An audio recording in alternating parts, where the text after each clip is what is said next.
بیوی کو ہاتھ لگانے سے وضو ٹوٹ جاتا ہے، یہ امام شافعی نے ایک مسئلہ بیان کیا ہے، اور اس مسئلے کی تکلیف آج تک امت کاٹ رہی ہے۔ جو شافعی ہیں، ہم تو نہیں کاٹ رہے، ہم تو امام بخاری کے ساتھ ہیں کہ امام بخاری نے باب باندھا ہے صحیح بخاری میں، نبی علیہ السلام کی حدیث لے کے آئے کہ سیدہ عائشہ کہتی ہیں حجرہ تنگ تھا، میں سامنے لیٹی ہوتی تھی، نبی علیہ السلام نماز پڑھتے تھے، سجدے میں جاتے وقت میرے پاؤں کو ٹو دیتے تھے، میں پاؤں سمیٹ لیتی تھی، آپ سجدہ کرتے تھے، اس کے بعد جب دوبارہ قیام میں جاتے تھے میں پھر پاؤں سیدھے کر دیتی تھی۔ اس سے امام بخاری نے یہ باب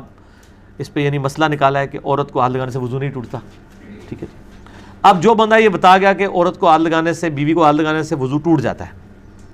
اس کی تکلیف آج امت کو اس طرح کاٹنی پڑ رہی ہے کہ انڈونیشیا اور ملیشیا کے جو شافعی ہیں زیادہ تر لوگ،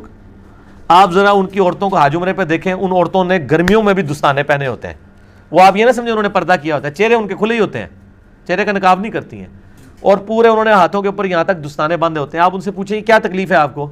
تو وہ کہیں گے چونکہ ہم نے اپنے مرد کے ہاتھ میں ہاتھ ڈالنا ہوتا ہے، تو چونکہ خاوند کو ہاتھ لگانے سے وضو ٹوٹ جاتا ہے، تو اپنا وضو سنبھالنے کے لیے ہم نے یہ جو مصیبت کاٹی ہوئی ہے دستانے والی، تو ہاتھ تو پھر بھی پکڑا ہی ہوا ہے مرد کا، وچ خالی ایک شے آ گئی ہے نا، تو اس کا مطلب یہ پریکٹیکلی جعلی مسئلہ ہے، کیونکہ امت نے ریجیکٹ کر دیا، امت نے دستانہ پہن کے تو وہ یہ کام کرنا شروع کر دیا۔ اب اس طرح کے جو جعلی مسئلے ہیں، اس طرح کے مسئلوں کا تو غامدی صاحب بھی بہت مذاق اڑاتے ہیں، جب وہ مذاق اڑا رہے ہوتے ہیں تو اس کا مطلب یہ ہے کہ امام حق پہ نہیں ہے وہ اس مسئلے میں، ورنہ تو خود عمل کر رہے ہو نا، وہ خالی نہ صرف ان چیزوں کو غلط کہتے ہیں بلکہ ان کا مذاق بھی اڑاتے ہیں کہ یار کتنی فضول سا مسئلہ ہے یہ۔